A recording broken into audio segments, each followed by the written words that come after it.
Right గా 25 మంది విద్యార్థులతో స్కేటింగ్ నిర్వహించి అంతర్జాతీయ వండర్ బుక్ ఆఫ్ రికార్డ్స్ లో స్థానం సంపాదించి రికార్డు సృష్టించారు.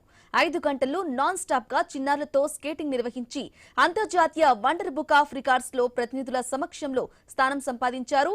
కారా స్పోర్ట్స్ అకాడమీ హెడ్ కోచ్ గంజి రాజిరెడ్డి ఆధ్వర్యంలో జరిగిన కార్యక్రమానికి ముఖ్య అతిథులుగా డిఫెన్స్ కు చెందిన డాక్టర్ దర్శన్ హాజరయ్యారు. వారితో పాటు అంతర్జాతీయ wonder book of records Indian chief coordinator doctor Bingi Narender Goud, RSS Bharathula Mahesh Kumar హాజరై జ్యోతి వెలిగించి జెండా ఊపి ఘనంగా ప్రారంభించారు. ఇక ఎంతో కృషి, పట్టుదల, శ్రమ ఉంటే గాని ఇలాంటి రికార్డులు సాధ్యం కావన్నారు డాక్టర్ బింగి నరేందర్ గౌడ్. ఇక డాక్టర్ సుదర్శన్ రికార్డు సృష్టించిన విద్యార్థులను, కోచ్లను, సిబ్బందిని అభినందించారు.